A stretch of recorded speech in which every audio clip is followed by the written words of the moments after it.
charge nyo na lang po siya, tapos connect nyo sa wifi. Pwede to wifi naman po yan.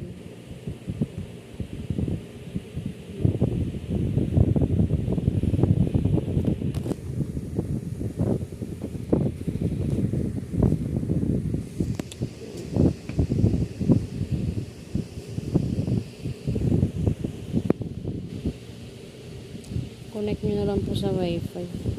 Maubos load po kapag kapag ako yung nag-connect.